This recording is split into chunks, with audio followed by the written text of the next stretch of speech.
Bueno, y empezamos el programa hablando de una obra de teatro. La obra de teatro en cuestión es Inferno, que se está dando en el Teatro Astros. Y para conversar un rato sobre ella tenemos ya conectado por Zoom a su dramaturgo, director, actor, uno de los protagonistas de Inferno, Rafael Spregelburg.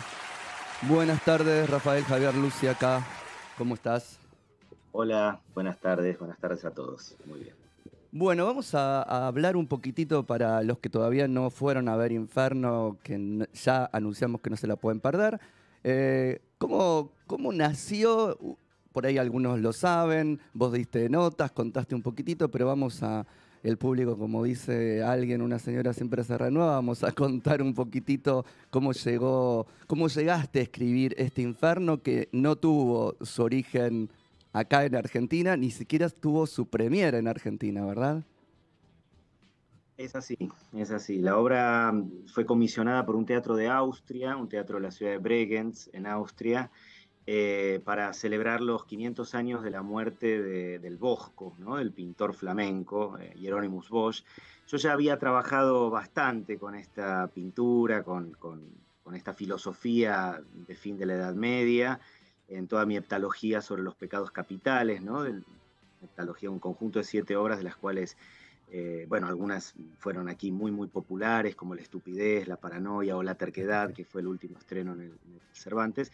Entonces al principio me sentí un poco raro teniendo que volver sobre mis pasos y volver a revisar mis ganas, mis deseos de trabajar sobre esa pintura tan abigarrada, tan llena de detalles, todo el tiempo aparecen monstruos y pequeños detalles, esa pintura onírica y a la vez con intenciones morales. Eh, o sea que primero dije que no. Lo que ellos querían era que yo trabajara sobre el infierno. El Bosco tiene este tríptico, ¿no? Del Jardín de las Delicias. Y luego me di cuenta de que hacía un tiempo que, después de la heptalogía de los pecados capitales, yo me había quedado con ganas de trabajar sobre las 7 virtudes. Mm. Pero dije, no me puedo dedicar otros 12 años a desgranar esto tan... Así que dije, bueno, voy a hacer una obra en 7 escenas. Cada una de las escenas es sobre una de las virtudes. Luego fantaseé un poco con este argumento, ¿no? Un periodista bastante menor que escribe crónicas de turismo, que es visitado por unas catequistas que vienen a avisarle que el infierno ha desaparecido. Esto es verdad.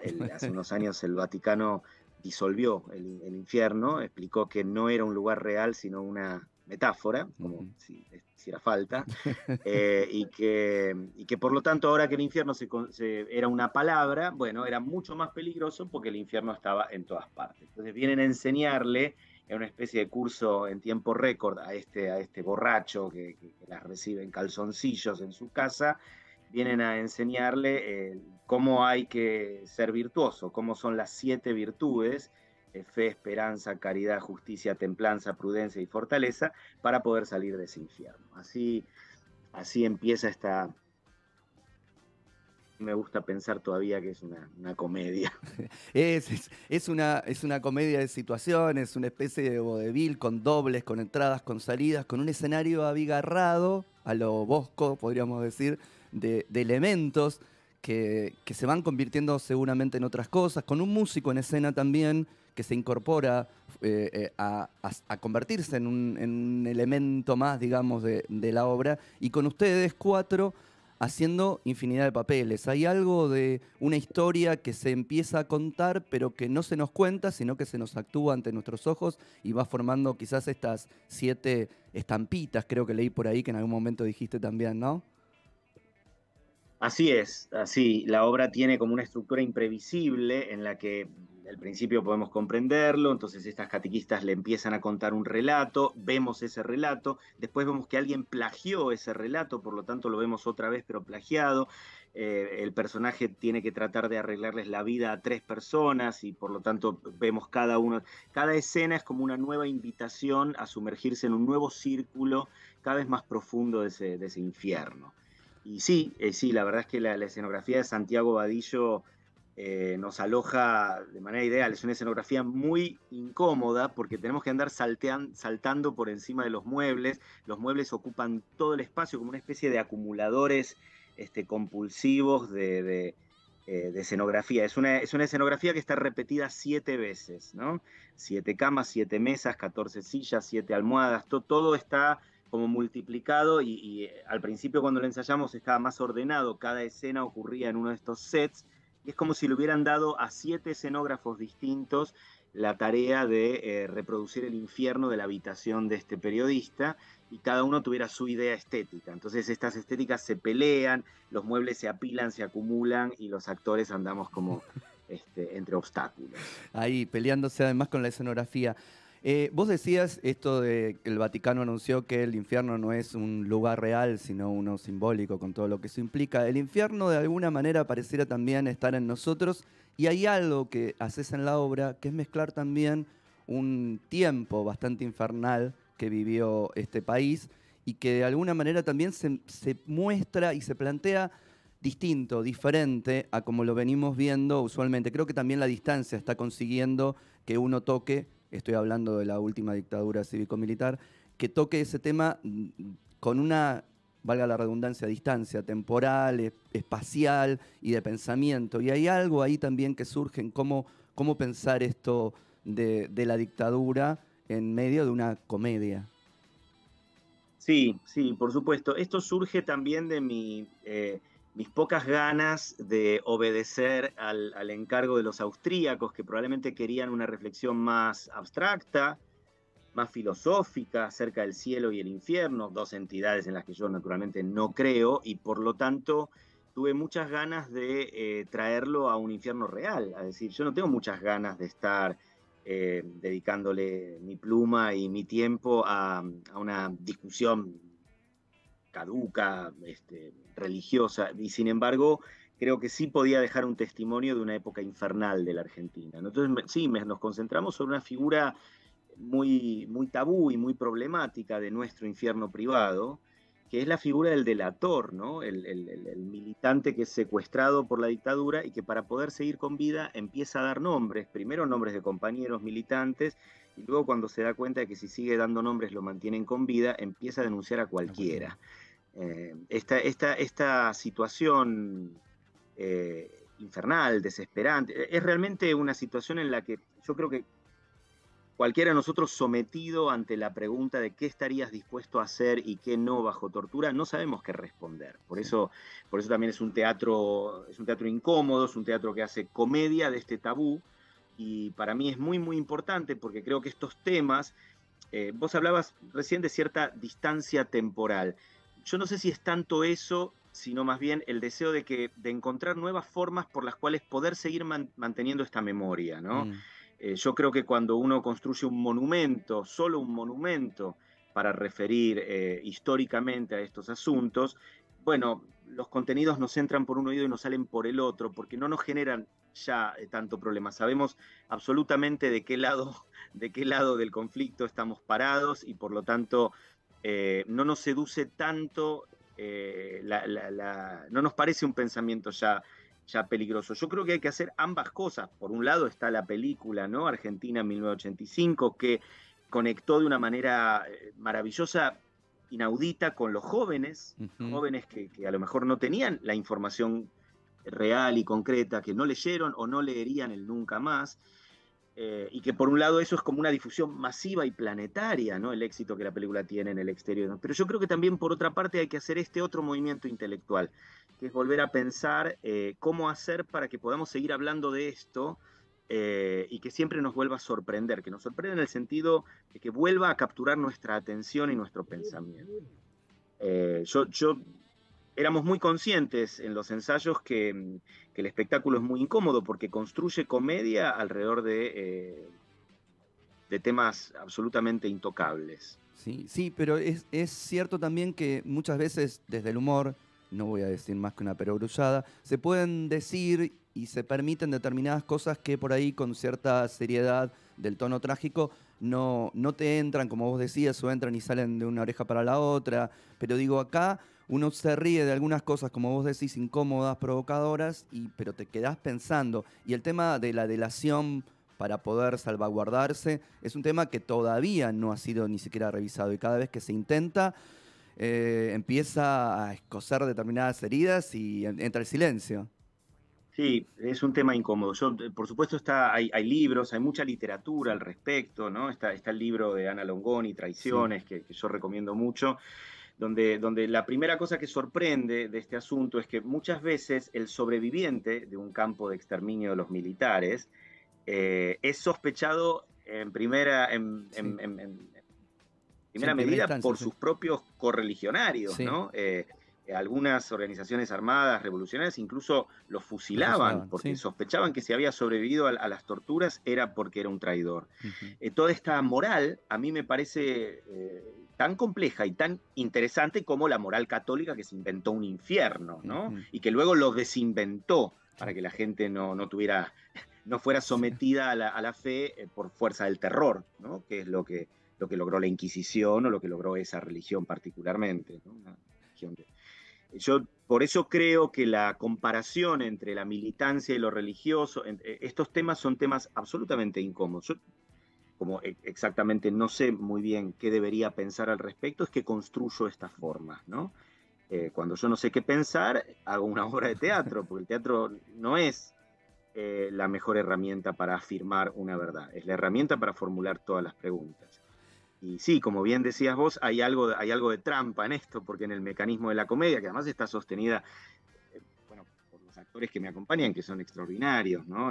Violeta Ortiz Berea, que es una comediante nata, Guido Los Santos, Andrea Garrote, que en este momento la reemplaza Pilar ah, Gamboa, bien. porque Andrea está de gira por España con Punto Honor, otra obra que Ujú, codirigimos juntos, y el músico Nicolás Barchowski, que hace además que traduce en términos, bueno, su música es una música muy exquisita, es un músico electrónico, pero que proviene del tango, con lo cual él hace música con electricidad en sí, la escena, ¿no?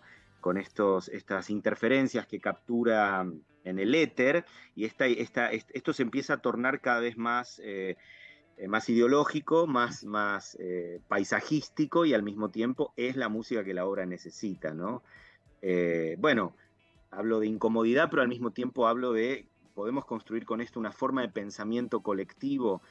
Yo creo que la manera siempre es a través del humor. Para mí el humor no es plagar de chistes la obra o de gags, sino poder transgredir incluso lo que nosotros ya pensábamos y que creíamos que estaba bien pensar. Eso sí, es cómico, sí. eso es cómico. Totalmente. Hay algo que decías de la música y la electricidad, digo, hasta llegar a un momento en que una cama de elástico se convierte en una de esas parrillas que uno ya sabe que cumplieron determinado cometido Pero durante la dictadura, ¿no? pero que además viste que lo curioso es que en la obra está a la vista todo el Exacto. tiempo y sin embargo el espectador no lo quiere ver. Sí, Esto es lo que a mí me parece singular de este espectáculo. sí. Todo está planteado desde la escena uno y sin embargo uno prefiere no verlo. ¿Por qué? No es que uno sea un choto que dice no quiero No, pensar en esto. No, no, no. Es que el lenguaje ha enquistado las maneras en las que nosotros hablamos de esto, de la desgracia, de la tortura, de la injusticia de los militares, de los juicios y demás y como ya hemos hablado de esto, nuestro lenguaje lo tiene encasillado y lo tiene ordenado en otras formas. Cuando uno altera un poquito esas formas, ya realmente no sabe dónde hacer pie. Y bueno, esta es un poco una obra para visitar ese infierno. y hay algo, me seguís dando pie para seguir, digo, tu obra tiene mucho, tus obras, con esto de pensar y reflexionar sobre el lenguaje, ¿no? El lenguaje como constructor de mundos. Y que eso quede implicado y dicho y sea parte de los parlamentos, de los actores, ahí pensar desde la filosofía, lo social, lo histórico, el lenguaje del discurso, la metarreflexión al respecto, digo, todo eso es algo que es moneda corriente en tu obra, pero te sale naturalmente, hay algo que empezó a gestarse en algún momento. ¿Cuándo te diste cuenta que empezó a construirse desde ese lugar? Bueno, no sé, tendría que revisar mi biografía, pero sí es cierto que en mi caso ya es patológico. Yo solo me interesa el teatro del lenguaje, pero cuando digo el teatro del lenguaje, me refiero al lenguaje en términos generales, ¿no? La relación entre tiempo y espacio también es lenguaje, así como el pintor que tiene que copiar de la realidad un retrato, empieza teniendo un problema de lenguaje, que dice la realidad tiene tres dimensiones y se mueve y no está estática, y yo la voy a dejar quieta, sin tiempo y en dos dimensiones. Tiene que traducir. Sí, A mí toda creación es un problema de traducción. Por eso me fascinan, bueno, en principio los lenguajes reales. Yo mismo soy traductor de algunos idiomas. Me interesan mucho los idiomas, siempre que tengo un tiempo libre aprendo un idioma nuevo y me divierte mucho lo que pasa entre las palabras, ¿no? En el conflicto entre las palabras. Como además, mientras tanto yo escribo, todos esos aprendizajes, todos esos choques, que a veces son choques culturales, pero casi siempre son choques filosóficos. Yo no es que estudio ruso para entender la cultura rusa, yo estudio ruso para ver por qué los tiempos verbales los armaron así, Sí. por qué el género es distinto en otros idiomas, que para nosotros es universal, que hay 2 géneros y punto, y en otros idiomas hay 3, y en otros son cambiables. Bueno, estas cuestiones a mí me fascinan, simplemente están, como las tengo siempre muy a la vista cuando hago dialogar a mis personajes. A veces soy insoportable porque parezco un manual de lingüística, pero por suerte siempre me encargo de traducir esto en situación Sí. irónica, risible. No soy el único, debo decir que el Teatro de Buenos Aires es un teatro fuertemente basado en la investigación de lenguajes. Hoy por hoy está, por ejemplo, en cartel La Traducción, esta obra Sí. fantástica de Matías Feldman, con la que yo siento mucha afinidad, que se plantea preguntas similares, ¿no? Que es posible vivir en un mundo cuando el mundo es en realidad traducción de De otro. otro. Estas cuestiones están muy, muy presentes en mi teatro. Sí. Y leí por ahí esto de, bueno, Spregelburg está en la calle Corrientes como si el Centro Cultural Rojas no fuera parte de la calle Corrientes y vos naciste en un mundo ahí, ¿no? Sí, un poco más Sí. cercano a quizás el circuito comercial, por ponerle un nombre. Y ustedes empezaron el año pasado con la idea de hacer 4 funciones en septiembre, si no me equivoco, y de repente se inicia la temporada nueva. ¿Cómo te sorprendió eso? ¿Qué pasó con eso? Bueno, esto es un milagro que realmente sí, por un lado me sorprende y por otro lado espero que se repita con naturalidad, ¿no?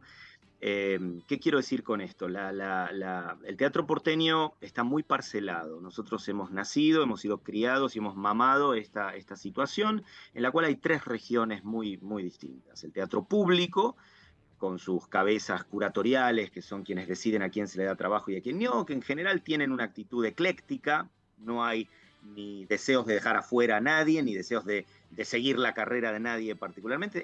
El teatro público es ecléctico, o sea, es una especie de lotería y se van rifando las pocas porciones de torta que hay, porque es pequeñísimo, el teatro público ocupa, no sé, un 5% de lo que es la cartelera teatral porteña, ¿no? Luego está el teatro independiente, que es en el que todos nos hemos criado, que es el que hemos nacido y al que volvemos una y otra vez, que es ese teatro en el que se puede investigar sobre el lenguaje, es ese teatro de pensamiento, ese teatro de arte, lo llamamos algunos, a otros no les gusta nada esa palabra, es un teatro también muy ecléctico, pero donde es un teatro que no existe en otras capitales ricas del mundo, ¿no? Sí. Vos vas a Berlín y vos no tenés gente que cooperativice la producción y diga, vamos a poner nuestros deseos, nuestro dinero y nuestras ganas en una obra, alquilamos una sala y ahí estamos diciendo lo que queremos decir sin que nadie intervenga sobre nuestro discurso. Esto no existe porque en otros lugares más ricos está el Estado que se hace cargo de la cultura o los teatros que lo quieren hacer negocio. Pero esa franja intermedia, que aquí es la más grande y la más productiva, no No existe. existe. Y luego está el teatro comercial. Yo del teatro comercial no puedo ni hablar porque no voy.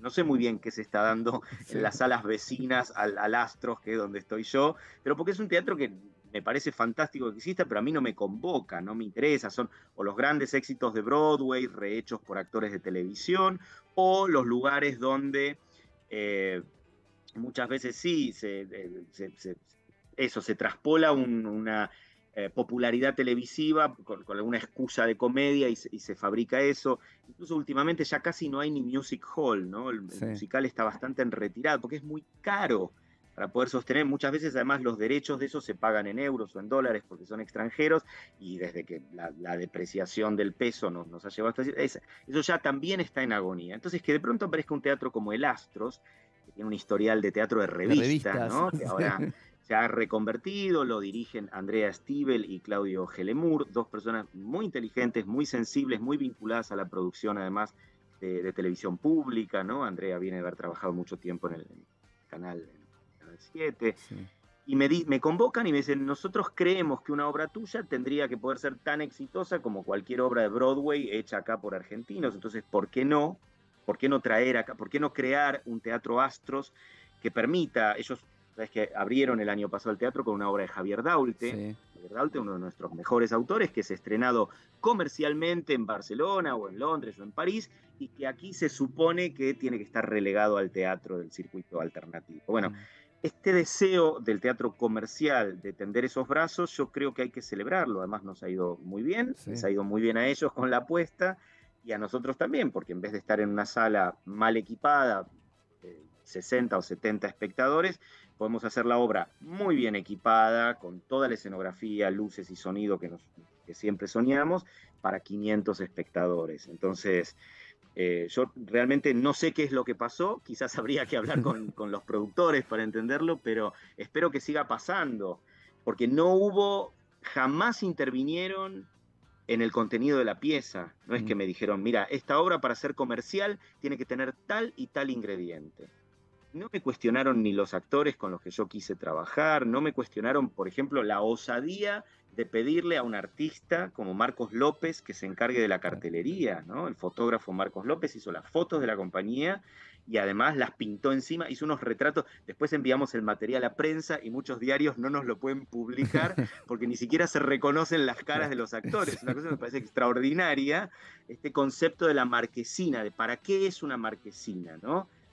Marcos López lo pensó, incluso el tablero de LED en la calle Corrientes, como una galería de arte, Sí. como una exhibición de unas fotografías. Él pintó las 7 estampitas con nuestros cuerpos, los metamorfoseó, y yo creo que esto es genial, que un teatro del llamado circuito comercial esté pensando y tomando, junto con sus directores, conmigo en este caso, este tipo de decisiones. Sí.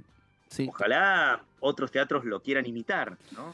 Totalmente, gran riesgo y gran apuesta y que está resultando y ojalá este Teatro Astro se convierta en una cosa distinta también para la calle Corrientes. Rafael, ¿dónde el público puede ir a ver Inferno? Aquí, en el Teatro Astros, durante marzo estamos los jueves y viernes a las 20:30. El Teatro Astros queda ahí en Corrientes y Esmeralda. Es el primero de la línea de los teatros de Corrientes viniendo desde el Bajo. Durante marzo estaremos jueves y viernes, luego por compromisos de actores, y yo estoy además filmando una serie, en abril vamos a pasar a estar solo los jueves, así que esta es la cartelera por ahora. Perfecto, le invitamos a todos los oyentes a ver Inferno y Rafael, te agradecemos mucho este tiempo con Cinefilia. Muchas gracias a ustedes. Un abrazo. Vamos al primer tema musical, que es Dulce Obsesión, de Sid Guerreiro, que forma parte de la banda sonora de División Palermo, en la plataforma de Netflix.